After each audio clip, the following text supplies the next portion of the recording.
We live in a culture that celebrates hustle. The person who sleeps the least, answers emails the fastest, and races from one meeting to the next is the one we often applaud. There's an unspoken badge of honor in being busy. But what if I told you that being busy is not the same as being productive? In fact, some of the most successful people I've met, the ones who lead movements, shape industries, and change lives, are often the ones who do less, not more, less. This may sound counterintuitive. How could someone accomplish more by doing less? The answer lies in clarity. Clarity of purpose, clarity of values, clarity of direction. High achievers don't chase everything. They chase the right things. They don't confuse movement with meaning. That distinction, simple as it may seem, separates those who burn out from those who build legacies. I remember speaking with a founder of a fast-growing tech company. His schedule was packed. Back-to-back meetings, constant travel, late-night work sessions. He was celebrated as a machine. People admired his drive, his speed, his stamina. But he came to me one day and said, "I feel like I'm sprinting in circles. I'm exhausted and I don't even know what I'm running toward anymore." That's when it hit me. He wasn't building, he was reacting.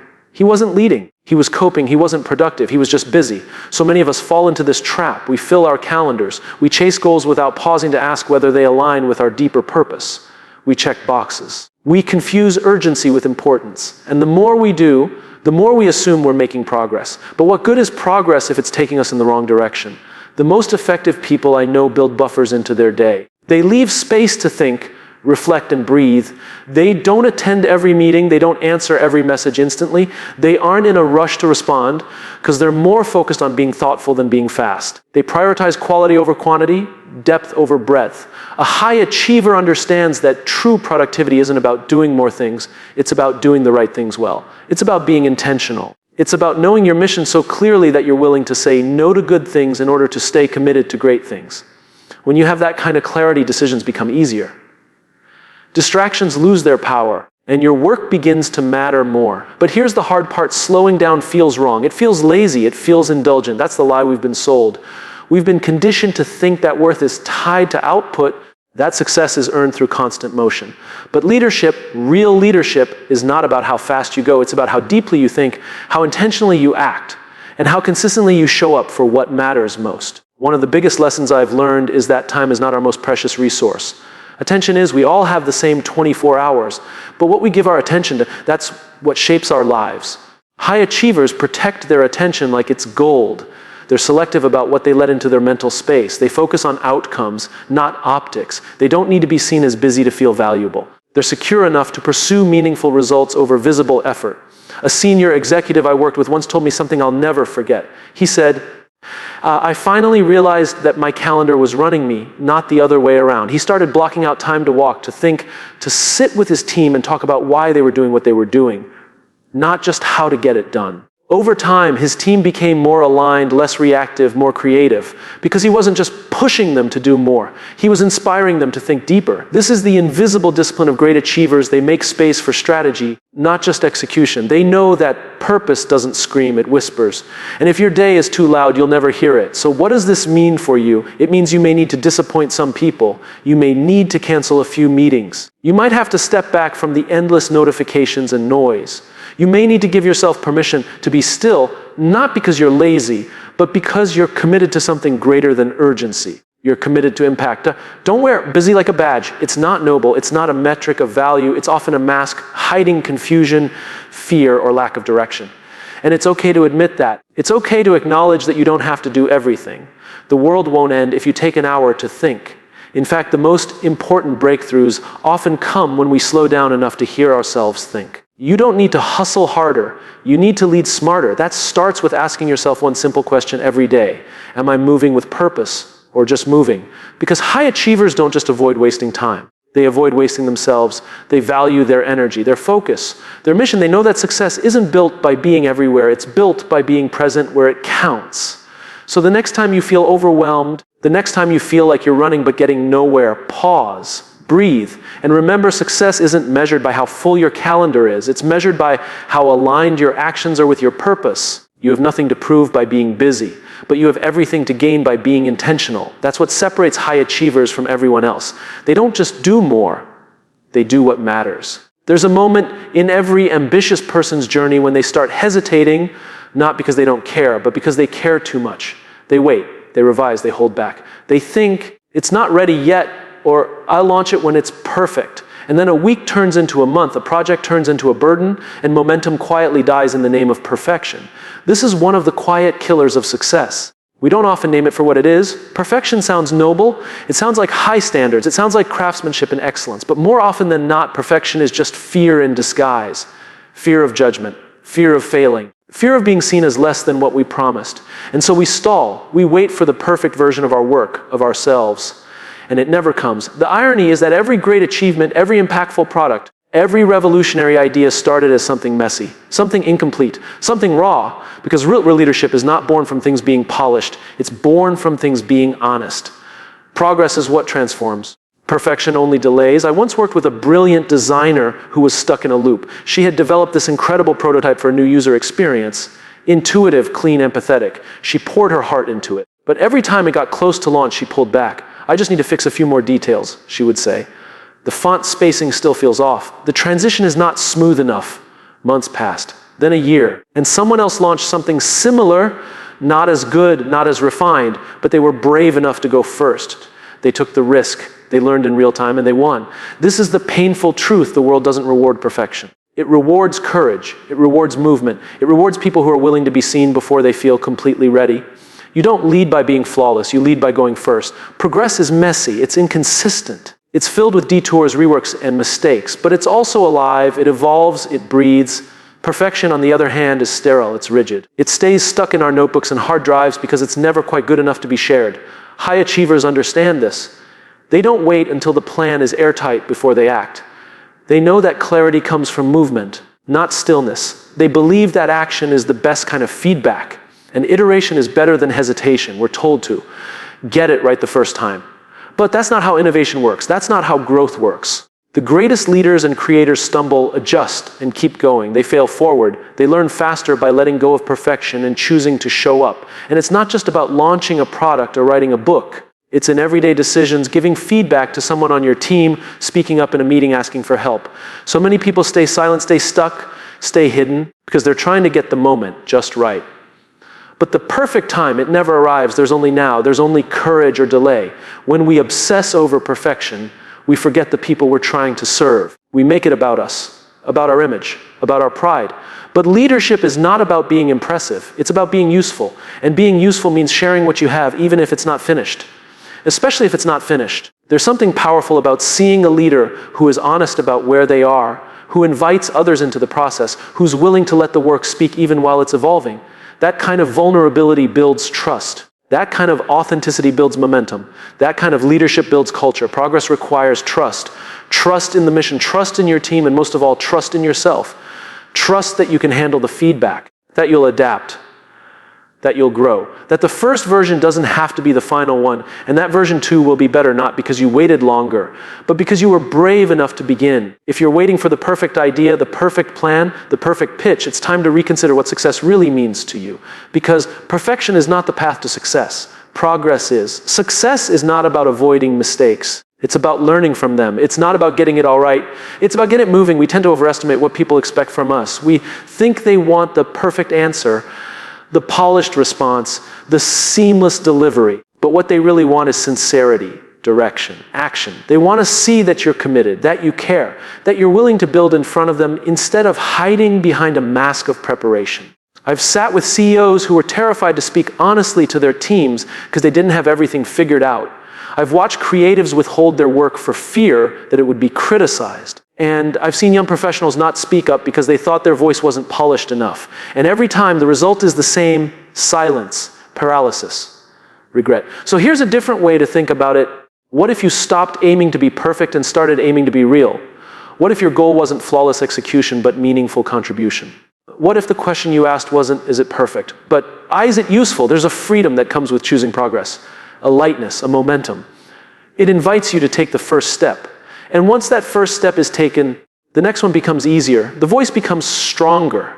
The path becomes clearer. People don't follow perfection. They follow direction. They follow authenticity. They follow leaders who are willing to move forward even when the outcome isn't guaranteed. So if you're hesitating right now, if there's something you've been sitting on, something you've been holding back because it's not quite right, ask yourself, What am I really afraid of? Is it failure? Or is it being seen in the process of becoming? Because that's where success is built, not in the final product, but in the courage to keep progressing.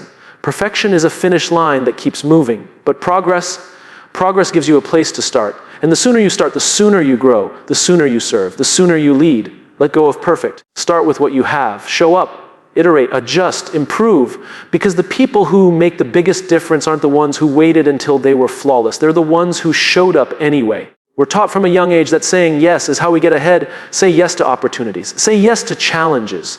Say yes to people who need help. Say yes to the team, to the client, to the leader. Yes is the language of ambition. It signals openness, eagerness, dedication. And in the early stages of life and career, saying yes often opens doors. It teaches us, it connects us. But eventually what once helped us grow becomes what holds us back. High achievers learn that success isn't just about what you say yes to. It's about what you're willing to say no to. The paradox of growth is that as your impact increases, so does the volume of requests, demands, and distractions. At some point, the very thing that made you valuable, your reliability, your willingness, your availability, becomes unsustainable. And yet, we keep saying yes. Not because we want to burn out, but because we fear letting people down. We don't want to be seen as selfish, lazy, or uninterested. We equate saying no with negativity, and that's the lie. Saying no is not a rejection of responsibility. It's a recognition of purpose. I remember a conversation I had with a senior leader at a global company. He was one of those people everyone relied on. If there was a crisis, he was called. If there was a new initiative, he was pulled in.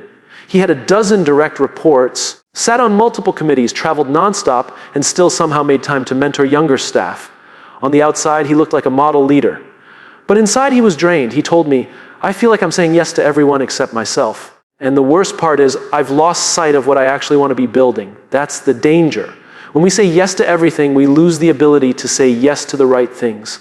High performers understand that their energy is finite. Their attention is finite. Their creativity is finite. They protect it. They filter their decisions through a simple question, does this align with my purpose? If the answer is no, they're not afraid to walk away, even if it's a good opportunity, even if it pleases others, even if it's hard, because not every good thing is meant for you. And this isn't about being arrogant or selfish. It's about being clear about what you value, clear about where you're going, clear about what kind of contribution you want to make. Clarity is what allows you to make intentional decisions instead of reactive ones. But clarity is uncomfortable, especially when it means disappointing others. One of the hardest things for driven people is letting someone down. Saying no can feel like betrayal. But the real betrayal is betraying yourself for the sake of approval. The people who change the world aren't the ones who try to please everyone. They're the ones who are willing to be misunderstood for a greater mission. There's a myth that boundaries are rigid walls that shut people out. But real boundaries are bridges. They help you show up more fully, more consistently, more powerfully in the spaces that matter. When you say no to what doesn't align, you create space to say a resounding yes to what does. I once asked a founder of a nonprofit how he managed to stay energized after 10 years of high-impact work. His answer was simple. I learned to protect my yes. I used to say yes to every request, every coffee, every collaboration. It made me feel important. But I wasn't being useful. I was being scattered. Now I only say yes when it aligns with our mission, when I can give it my full presence, and when it builds long-term value. That's the difference between being busy and being impactful. Saying yes to everything scatters your influence. Saying yes strategically concentrates it. But here's where it gets personal. Sometimes the hardest person to say no to is yourself. That inner voice that tells you you can do more, that you should be involved, that if you don't step up, something will fall apart. That's where discipline comes in. Not the discipline of hard work, but the discipline of restraint. Great leaders don't just have a vision, they have the discipline to stay aligned with it. That means passing on short-term wins that don't lead to long-term value. It means being okay with missing out on something shiny in order to build something meaningful. It also means having the courage to let people be disappointed, because some people will be. When you start protecting your time, when you say no to things you used to always accept, some will question it, some will resist it. But the ones who truly respect your purpose will understand, and the ones who don't. You don't need their permission to lead the life you're meant to lead. We don't need more people doing more things. We need more people doing the right things with heart, with focus, with integrity. If you say yes to everything, you're not making choices, you're surrendering them, you're letting the world define your priorities instead of defining them yourself. The most successful people I've met are not the ones who are the busiest. They're the ones who have the clearest why. Their days are focused. Their time is protected. Their choices are deliberate. They say no with grace and yes with conviction. So the next time you're tempted to say yes out of guilt, pressure, or fear of missing out, pause. Ask yourself, will this move me closer to the life I'm trying to build? Will this serve my mission, my values, my vision? If not, honor yourself enough to say no, because that no might just be the most powerful yes you ever give, the yes to your clarity, your well-being, your purpose. And remember, saying no doesn't make you less kind. It makes you more honest, more focused, more free. Success isn't built by saying yes to everything. It's built by having the courage to say yes to what matters most and letting the rest fall away. There's a myth in leadership that kindness means keeping the peace, that the best way to maintain morale, to build trust, to keep teams together is to avoid confrontation, to soften the truth, to let things slide in the name of harmony. But what I've learned, and what the best leaders know, is that avoiding hard conversations doesn't build trust. It erodes it, slowly, quietly, and often irreversibly.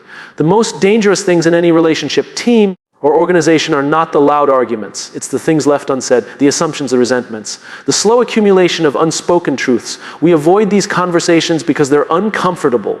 They challenge our identity. They threaten our sense of being liked. We fear the fallout. We fear hurting others. But more often than not, it's not the conversation that does the damage, it's the absence of it. I once sat with a team that was brilliant on paper. Sharp minds, clear goals, good energy. But something was off. Projects missed deadlines. Collaboration felt forced. Turnover was rising. And when we finally got honest, it came down to this: no one felt safe enough to speak the truth. They all sensed problems. They all had feedback. But no one wanted to be the one to say it. And in that silence, dysfunction grew. Avoiding hard conversations might feel kind in the moment, but it is often the most selfish thing we can do. Because it protects us, our comfort, our image, at the cost of someone else's growth, at the cost of the team's success, at the cost of long-term trust. High achievers, the ones who lead with real integrity, understand this deeply. They don't enjoy hard conversations. No one does, but they lean into them because they know what's at stake. They know that truth, even when uncomfortable, is a form of respect. It says, I care enough about you to be honest. I believe in you enough to say what's real. Too often we avoid feedback because we assume people can't handle it. But when delivered with care, with clarity, and with intention, feedback becomes one of the most powerful tools for growth. The best leaders don't use honesty as a weapon. They use it as a mirror. They hold it up not to criticize, but to reflect potential, to help someone see where they're getting in their own way, to show that they matter enough to be challenged. And it's not just about giving feedback. It's also about asking for it. High achievers don't just speak truth. They invite it. They create space for it. They know that hard conversations aren't just one-way corrections, they're mutual commitments to growth. They walk into those moments not to win, but to understand. There was a young leader I mentored who avoided conflict at all costs. Every time something went wrong, he would smooth it over with positivity. It's fine, he'd say. We'll just fix it next time. But the problems repeated. And eventually, his team stopped trusting his optimism because it wasn't real, it wasn't rooted in accountability. It was a mask, well-intentioned but dishonest. When he finally sat down and had the difficult conversations he'd been avoiding, something remarkable happened. People didn't push back. They leaned in because they knew. They'd always known. What they needed was for someone to name it, to say what no one had been willing to say. And once that happened, the air cleared. They could finally move forward. Avoiding hard conversations doesn't protect relationships. It prevents them from deepening. Real trust isn't built through politeness. It's built through honesty. Through the willingness to face discomfort in the service of something bigger. The mission, the team, the person. It takes courage to say what needs to be said. To sit across from someone and share the thing you've been holding back. But that courage is what separates those who merely get along from those who truly grow together. We often wait for the right time to speak up. But the right time never really comes.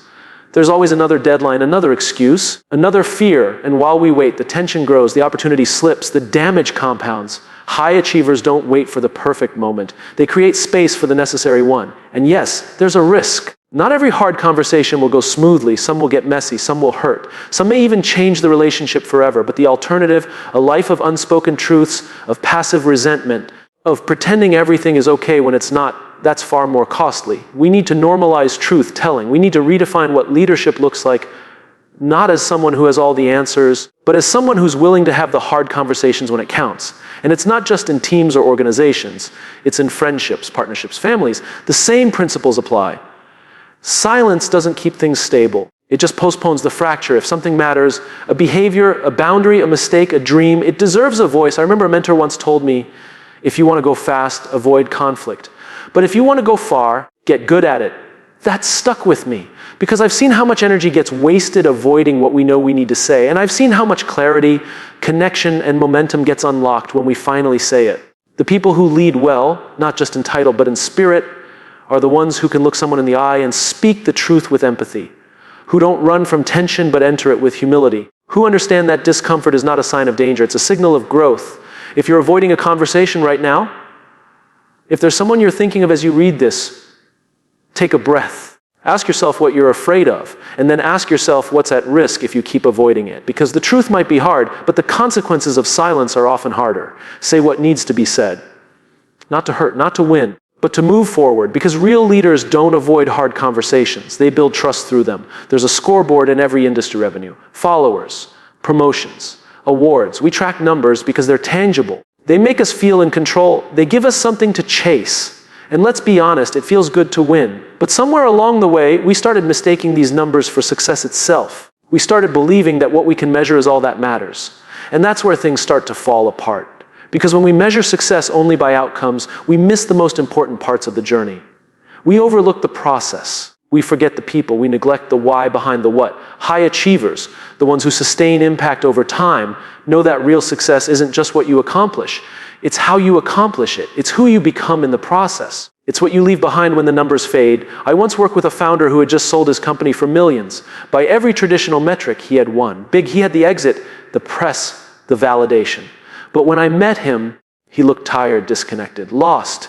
He said to me, I hit every goal I set, but I don't feel anything. I don't even know what I'm supposed to do next. That's the cost of building toward a number without grounding it in meaning. The moment you reach it, there's nowhere else to go. The chase ends and you're left with silence. This isn't about rejecting results. Goals matter. Metrics matter. They help us stay focused and accountable. But they are not the point. They are tools, not purpose. Outcomes are evidence of effort, not the reason for it. When we start defining our value by results alone, we enter dangerous territory. We start playing to win instead of playing to serve. We start comparing ourselves to others instead of staying committed to our path. And we start making decisions that might look good on paper, but feel empty in the soul. The most successful people I've met are not the ones with the flashiest resumes or the biggest paychecks. They're the ones who have clarity. They know what matters to them. They measure success by alignment. Alignment with their values, their mission, their contribution. They define success as being consistent with who they say they are. That's what gives their work longevity. That's what gives their leadership weight. When we chase outcomes without introspection, we often end up achieving things that don't matter to us. We wake up one day in a life that looks impressive but feels disconnected. We hit the goal, but we don't feel fulfilled. We earn the promotion, but we feel farther away from who we were meant to be. It happens slowly. A compromise here, a shortcut there, a little less time with family, a little more pressure to impress, until one day we look around and wonder how we got so far off course. And here's the twist: when you focus only on outcomes, you become more reactive, more anxious. You start tying your identity to performance. Every win inflates your ego. Every loss shatters your confidence. You become a slave to the result, always chasing, always comparing, never arriving. But when you focus on purpose, the pressure changes. You stop asking, did I win? And start asking, did I do the right thing? You stop chasing approval and start seeking impact. You start measuring your success not by how many people clapped, but by whether you stood for what mattered. I remember a young professional who came to me overwhelmed. She said, I feel like I'm failing. Everyone around me is getting promoted, switching jobs, launching businesses. I'm still figuring it out. I asked her, are you learning? Are you growing? Are you staying true to what you care about? She paused. Yes, she said, but it doesn't feel like enough. That's what happens when we let the scoreboard define our worth. We forget that real success often looks quiet. It looks like showing up consistently. It looks like doing the work when no one is watching. It looks like choosing integrity over recognition. Some of the most impactful people in the world never make headlines, but their work changes lives, their presence changes rooms, their values change teams, because they measure success differently. They ask deeper questions. Did I lift someone up today? Did I lead with empathy? Did I move the mission forward? Did I leave someone better than I found them? When we stop measuring success solely by what we achieve and start measuring it by who we become, everything shifts. We start making choices that align with our long-term vision, not just our short-term gain. We start building relationships based on trust, not transactions. We start taking risks that scare us, not because they guarantee results, but because they align with our purpose. And ironically, when we lead from that place, when we pursue meaning over metrics, the outcomes often follow. Because people are drawn to authenticity. They follow leaders who are grounded. They stay loyal to cultures that prioritize people over profits. They commit to missions that are driven by service, not ego. You can't control every outcome. You'll win some and lose some. But you can control how you show up. You can choose to lead with intention. You can choose to measure your success not by applause but by impact. Not by trophies but by trust. Not by how high you climb, but by how deeply you stay rooted. The world will always try to measure you by what's visible, your title, your income, your achievements. But those are just shadows of the real thing. They don't capture your integrity, your courage, your sacrifice, your heart. Those things are harder to measure, but they're what truly define you. So the next time you're tempted to judge your worth by the results you've achieved, pause. Look inward. Ask yourself, am I proud of how I got here? Am I living in alignment with what matters most to me? Am I building something that will last beyond me? Because real success isn't about reaching the top of the ladder. It's about making sure the ladder is leaning against the right wall. It's about being able to look in the mirror and say, I stayed true. That's a kind of success no one can take away from you.